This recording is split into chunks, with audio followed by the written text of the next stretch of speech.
Welcome to the Oak Tree Community Church S.O.A.P video series, where we do some brief introductions on the Bible reading plan that we have for the week, and make some connections, and hopefully you see some benefit in what we've seen, and then we like to hear what you see as well. Yeah, exactly.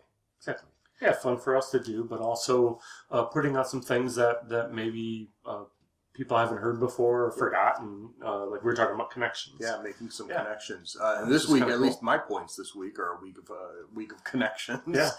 So this is week 1 of 2nd Chronicles. Now it's sort of not fair because we're doing 1st and 2nd together. So technically it's week 6 of the pack. But last week we finished 1st Chronicles, and we did that in 5 weeks. We just sort of jumped in a little bit later. 2nd Chronicles, we'll be reading There's a lot most more, right? of, almost all of 2nd Chronicles, and so it's probably going to take a couple of months, maybe 8 weeks or so, to get through this. But we're basically the story just picks up from 1st Chronicles, and it just keeps going through. Yeah. So this week we're in chapters 1 through 4. Yeah, and like you said, it continues and flows. So I think it's important that we kind of take a step back too. Okay. So at the end of 1st Chronicles, you talked about it last week, and I think leadership that David exhibited is key. So David knew he wasn't going to be able to build the temple, but man, he got everything ready, right? He bought the land, he helped fund it, he got the people together that were actually going to build it, he got the priests who weren't doing priestly things to say, you're going to be doing priestly things, let's start figuring that out. And then, in my mind, he got the important people from the nation of Israel together, and he did a peaceful transfer of power to his son. With some vision casting. Exactly, and that was the key part, was here's the plans, here's the money that I am putting in, here's what we're going to be doing. Do you guys want to be on board? And they're like, yeah. Do you guys want to help fund it? Yeah. So there is a clear vision, at least for the start of Solomon's reign, and it didn't even take a $10,000 a head dinner to. Well, we don't know how much they donated. Political fundraising, in the Old Testament. Right. So that's where we pick up, right? Okay. And Solomon's now king, and one of the first things he does is to worship God. At least that we know about in 2nd Chronicles, right? So he goes to Gibeon, which is a small city just north, maybe a little bit west of Jerusalem, and we know about this city before because the ark came from there. Yeah. Right, and there was a whole thing where David was dancing in the streets when they were bringing the ark back to Jerusalem, but there was a lot of other stuff there too, right? Everything that Moses had. I don't know about everything, but a lot of things that Moses had for the 40 years. So they went and picked up some of that stuff, or were going to pick up some of that stuff. So while they were there, Solomon offered 1,000 burnt sacrifices. Yeah. And there's a bronze altar. So I don't know how big this altar was, but you're carrying it around daily for 40 years. Yeah. But yet it was big enough to handle 1,000 burnt sacrifices. Well, it was one after another. It wasn't all at once. But it also wasn't one at a time. So, and bronze isn't the lightest of metals. Right. Yeah. So God had to be satisfied with this because He gives Solomon a magic wish. And I'm intentionally not looking at him because I'm positive he has problems with that. Because the phrase magic wish, you think?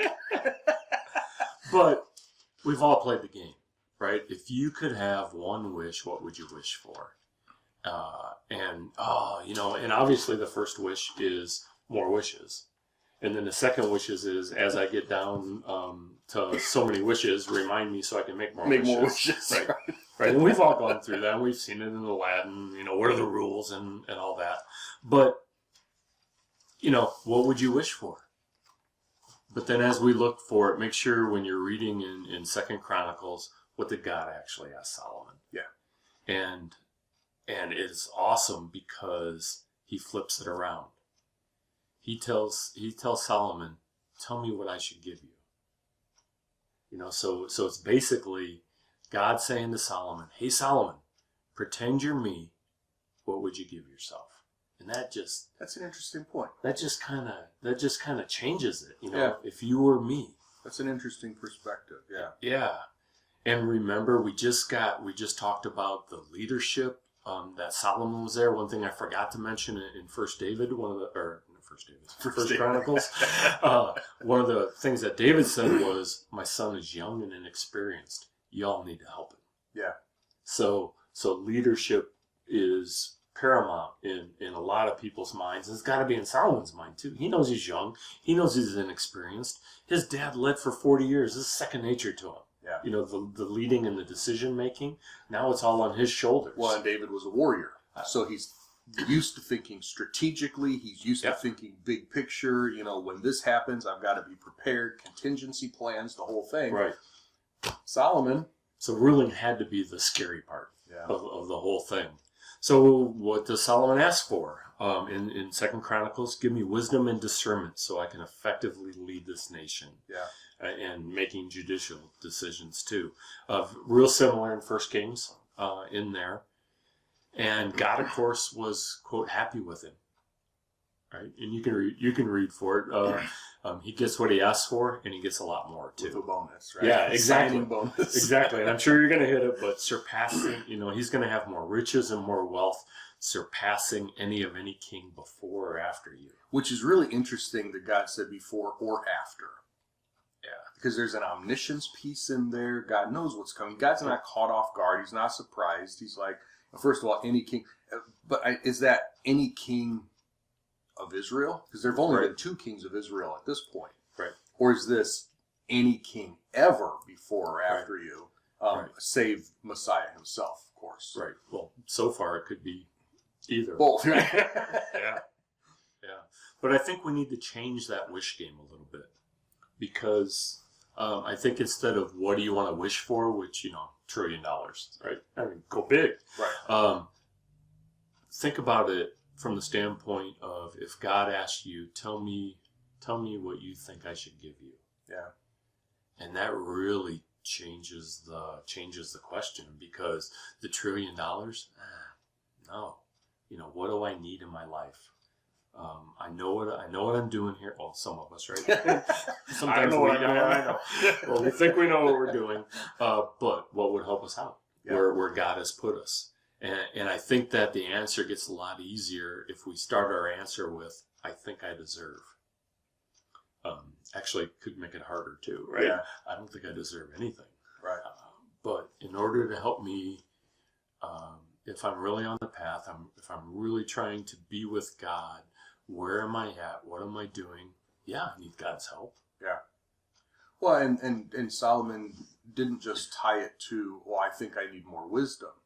He said, I need whatever it takes to lead your people. Yeah, exactly. Right. And so, he's plugging himself into God's plan. Yeah. Yep. Yeah. So however you design me, whatever the future holds for me, whatever the thing is, I just need whatever it's going to take to fulfill my role in, like we talked about last week, each of us has a role within this bigger puzzle. Right. Yeah. That's a great perspective. I like that. Yeah, so Solomon asks, Solomon's asking for help. There's a king that he asks help for, and I love it because he's talking about this temple, and I assume they're writing back and forth, and he says, of course, who can really build a temple for him? I love that. I love that. Who can really build a temple for God? I mean, since the sky and the highest heavens can't contain him, who am I that I should build a temple? It's really only going to be a place to offer sacrifices. That has to be one of my favorite verses out of this entire narrative. Yep. Because of all the other things that are going to happen and, the whole thing. We get so caught up in some of these details that I'm going to bring out, whatever. But that right there, no one can question that Solomon knew who God was. Truly understood and knew, at least early on. And then he forgot. Yeah. Right. I love that. Just, if nothing else, it's a great wordsmith way to explain the truth. I really like it. Yeah. So I just tried to point out a couple details in this week's lessons. You have some other things. I don't know if you're going to talk about numbers, because there is an incredible amount of numbers and details, and you can. I could geek out on these exactly. Yep. I could geek out on these numbers all day long. Yeah, but there's also some connections that we were talking about too. So So I'll go ahead and turn it over to you. Let me springboard off of, because you were mentioning chapter 2, verse 6. Who can really build a temple for him, right? If you go back just one verse, verse 5. I will build a great temple, for our God is greater than all gods. That's almost prescient, pre-knowledge, because knowing what we know the whole story, right? Unless you haven't read Kings or Chronicles before, maybe you don't know the whole story. But if you have, you know the story, you know where Solomon's headed, you know his trajectory. By the time he gets to the end of his life, or at least let's say prime of his life, he's building temples and shrines for all these other gods because of his wives and everything. He really did live out, our God is just greater than all these other gods. He has all of these other gods out here, and Jehovah is just a step up. Maybe a couple step up, but he was one of many. And again, maybe it's just translation, a little bit of foreshadowing, something there. I caught that. And of course, verse 6, like I said, I love verse 6. Couple connections here. So I'm reading through this, and in chapter 1, verse 14, Solomon accumulated chariots and horses. 1,400 chariots, 12,000 horses, kept them in assigned cities, whatever. King made silver and gold as plentiful in Jerusalem as stones. I mean, that's just, skipping silver pieces across. Yeah, the amount is staggering. Verse 16, he acquired his horses from Egypt and from Q, and the king's traders purchased them from Q. They paid 600 and whatever. They also sold chariots and horses to all the kings of the Hittites and the kings of Syria. Right, so they're buying arms. They're arms traders, right? Arms dealers. That was the arms of the day. First of all, Hittites shouldn't even exist at this point, because they should have been destroyed, removed, or evacuated or whatever by Joshua. And so this is a failure on Israel's part that this is even happening. Gibeon, that you mentioned, they were the ones back in Joshua's day who tricked Joshua and said, we've come from a long way away, and our food is moldy and our shoes are worn out. And they found out they came from 30 minutes up the road. Yeah. So they made this deal with them, and so the Gibeonites became slaves of Israel. That was under the thing. And so they're still basically, we're going to house this here, so. But in Deuteronomy 17, where did I think 17. There it is. So Deuteronomy, this is going to be 500 years before Solomon. When you come to the land, and the Lord talking to Moses. Yeah, sorry. Yeah, God is talking. God is talking to, or Moses is talking to the people, Israelites, just before they go into Canaan, before the days of Joshua. When you come to the land that the Lord your God is giving you, and take it over and live in it, and then say, I'm going to select a king like all the nations around me. You must select a king without fail, a king whom the Lord your God chooses from among your fellow citizens, whatever. Now, verse 16. Moreover, he must not accumulate horses for himself. Oops. Well, it wasn't too many. Or allow the people to return to Egypt to do so. He's buying them from Egypt. Right. For the Lord said, you must never turn that way again. Right. Furthermore, he must not marry many wives, which we haven't yet, but we're getting there, right? Lest his affections turn aside, which is exactly what happened. And he must not accumulate much silver and gold. More than stone. Right. So we're only one chapter into Solomon's reign here, and we're already seeing a trajectory. Right. Now, it's it didn't happen day one. They accumulated all this stuff. Right. But remember, as you've pointed out, Chronicles is not the political perspective; it's the priestly God's perspective. Right. So as God introduces Solomon's reign, he introduces it with, he is going to do exactly what I told him not to do. Here's the thing. Yeah. So that's one connection. By the way, the other thing is when he sits on the royal throne, he must make a copy of the law. He's supposed to handwrite a copy of God's law. So that he understands he knows it, he's written it, and he keeps it with him so he can always refer back to it. Solomon was the wisest man who ever lived. Did he ever do that? Yeah. I mean, if he had... Not that we know of. Exactly, right. And if he did, he didn't refer to it. Right. So that's one connection that I see in here. Another one is a little bit more fun. In chapter 2, there's a king up in Tyre in Lebanon. Cedars of Lebanon. So they funded so it seems like most of the temple was built in cedar and then covered in gold, right? They sent the logs down and everything. A couple of things. First of all, chapter 2, verse 11. Chapter 2, verse 7. Solomon says to this king, Hiram, send me a man who is skilled in working with gold, silver, bronze, and iron, as well as purple, crimson, and blue colored fabrics, and who knows how to engrave. He'll work with my skilled craftsmen here in Jerusalem. Okay? So I'm looking for an outside contractor who really understands all of the pieces, not just the individual pieces, right? When I read that, I'm like, hold on a second. Exodus chapter 31, when Moses was getting ready to have the tabernacle built, the first tent of meeting, when all of this stuff was first happening at Mount Sinai. Exodus 31, the Lord spoke to Moses, see, I have chosen Bezalel, and I have filled him with the Spirit of God, in skill, in understanding, in knowledge, and in all kinds of craftsmanship, to make artistic designs for work with gold, with silver, with bronze, with cutting and setting stone, with cutting wood, and to work in all kinds of craftsmanship. Sounds pretty similar. It sounds very similar, and I love the connection. We're talking, 500 years, right? Just before 40 years before Deuteronomy, and then so many. Now we're getting to the numbers, right? Right. So. Oh, by the way, who did he send? Who did the king send? He said, I'm going to send. The man's name is Huram-Abi. His mother is a Danite. His dad is from Tyre. Well, in Hebrew, Huram-Abi means my father is Huram. So was he sending his own son? Right. Could have been a common name. Could have been a son. Could have been. The fact that his mother was a Danite was interesting because Dan, they were supposed to take land more central to Israel. They ended up being kicked out because they couldn't conquer the people and pushed all the way north. They bordered Lebanon.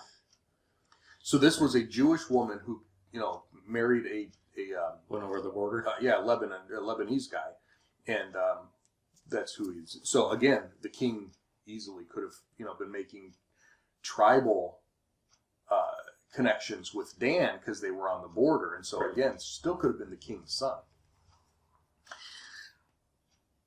And then 2 chapters of just geeking out over numbers. Don't really have time to get into all of it, but fun stuff. The foundation of the actual temple itself. Okay, not the courtyards, not the whole huge thing. Just the foundation, the outer porch, and then the holy place and the most holy place, the Holy of Holies. Is smaller than the size of our church building here. In fact, from our main front doors, our double doors, to the opposite wall by the sound booth and the exit door and everything in the auditorium is 90 feet. This says it's 30 by 90. Okay, so the width is the length is the same. The width is from the outside wall on the parking lot to the front of our platform. So just the floors, the main floor in our auditorium. Right. So if you take that strip, that's the whole temple. Now I'm used to thinking of the temple you think it's going to be huge and all this. Yeah. The actual temple it's 30 feet tall too, right? Yeah, so it's taller than what we have here. But we're 25. Yeah, probably like that. Yeah, so 20, so not too much for you. So you can actually get a pretty good visual if you're here in our church. Pretty good visual of really just how small this place is. Calling your church small. Yes. Well, our church is like 3, 4, 5 times square footage wise larger than the full temple. Than the main part of the temple, which means that when you're putting tens of thousands of pounds of gold, hundreds of thousands of pounds of gold onto that thing, that's a lot. Yeah. Yeah, you got to have a strong foundation. Yeah. I think the Holy of Holies said that it was 600 or 700 talents of gold, and so you immediately go over to the okay, what does that mean in pounds? And it said over 40,000, and it depends, right, on how much a talent actually was, but it was like 40,000 pounds of gold just in this 15 by 30 area, right? Yeah, the small one. Yeah. So, and so you see, you got 40,000 pounds of gold. What's gold going for per ounce right now? Times 16 times. I mean, we're talking hundreds of millions or billions of dollars into this. Into one thing. Yeah. It wasn't the wealth of the nation. Right. That was just the one. Just this temple. Yeah. Which he has already described as it's really only going to be a place to offer sacrifices. 600 or 400 pomegranates decorating this one thing. Just the detail is amazing. I want to point out the sea though, because this is one of my favorite parts. I've always been big into math and everything, and I love the fact that so there's the wash basin for the priests to wash their hands before they. Well, he made multiple wash basins because this is going to be more than one priest on duty, type thing. But he also made a bathtub, it's really a swimming pool. It was circular. It was 15 feet across, and it was 7.5 feet deep. Okay, so that's not a bad size pool. You can fit several people in there. Right. It's a really big hot tub. It's a big plug the. From under the altar, we're going to put the jets, But here's what I really love. This is almost 1,000 years, 600 years or whatever before the Greeks really started doing math, and that's what they get famous for, right? Math and philosophy, the Greeks, Pythagoras and all these other guys. It was a circle, and it says that the diameter or the width is 15 feet. And if you remember your elementary or high school math or whatever. Circumference is pi times diameter, and pi, of course, is 3.1415, 9654, and it goes out forever. This says that the circumference was 45 feet, and the diameter was 15. That's 3. Right there. These people are doing advanced math 1,000 years before Christ, hundreds of years before the Greeks were systematizing this stuff, figuring some of this stuff out. And I love the fact that we're seeing intelligence back. People of the past, they were stupid, they didn't know anything. I mean, this is 3,000 years ago. And there's key builders. Yeah. Right? And this thing was 4 inches, four fingers thick, right? So inches or whatever you want to say, but and it had to be. It had some weight to it. It had to be, right? It held 18,000 gallons. It couldn't just fall apart. Right. So then the questions that I always have: how do you get the water in? How do you get the water out? Cycle, keep it clean. Yeah, exactly. Yeah, that would have been awesome to see. And what was on? It was on bowls. So they crafted these bowls out of bronze, and so there were a bunch of little ones around. I think that decorated the bottom, and then it was sitting on top of like as legs. Yeah. So here's another thing from a trajectory. So one of the things so the altar stood 15 feet high. Okay, go away from the basin for a bit. The altar stood 15 feet high. When God had Moses build the altar originally, he said, I don't want it lifted up because I don't want the priests to have to take stairs up to it because modesty, right? Because, you don't want them so high people are looking up their robes in this worship place. Right. So what Solomon do? He goes, he's like a Texan, right? Everything is bigger in Solomon's temple, right? Everything is bigger and better. But that includes, if you're making it bigger, he made it taller. So now it's 15 feet high. You're 2 stories high. How does a priest get up there? He has to walk up the steps. Not an elevator. Right. Yeah. So he's doing these little things that we already see are not exactly the way they should be. And so many other things that I could geek out on, but I don't know if anybody cares. So, well, some of them are awesome. I love the visual of the auditorium and the front part of the church. Being about the size of the entrance, the entrance between the holy place and the most holy place, the Holy of Holies, had these two cherubims standing, and it's 30 feet wide. And so you've got this cherubim, and their wings, each wing is 7.5 foot apiece, apart. Yeah. So 15-foot wingspan for two of them. And so they are. It's not just the little small guys on the Ark of the Covenant. He actually built two big cherubim standing there, imposing as the priest walked in. This is the most holy place. Yeah, I just really love some of that stuff. Yeah, cool. It speaks to the worship of God. All of the other stuff aside, right? The worship of God. I mean, this was nothing compared to who God really is. Right. The little pictures that we get in the Revelation and all the stuff of what it's going to be like. Nothing. The temple that's in heaven right now, all of this stuff. In Isaiah 6, one of your favorite passages, I think, Isaiah goes in and sees the seraphim and everything, and he just falls down. Yeah, woe is me. Who can be here? Yeah. I'm doomed. Yep. And so what we're seeing here is just a tiny little aspect of what is truly, what it is. And God is worth everything. Yep. He's worth every ounce of this gold and everything. All of the work, 7 years or whatever it took to build this thing. And we think our building projects are long, right? 7 years to build this thing. Was it 7? I think so. I thought 20 for some reason. Maybe we'll find. I think we find out in a week or two. Yeah. I think it was. See, now we're doing memory type stuff. Yeah, which I think it was 20 years total for both the temple and his palace. Ah, okay. And I think the temple was 7 years of that, and his palace was 13 years of that. But we'll have to double check. Yeah. But what we do know is next week God makes an appearance. Yes, he does.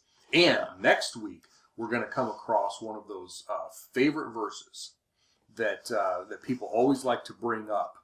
And don't bring it up now. I'm not going to bring it up now. We'll bring it up next week. But I'm going to have to say, I don't think that applies today. That's not where we're going.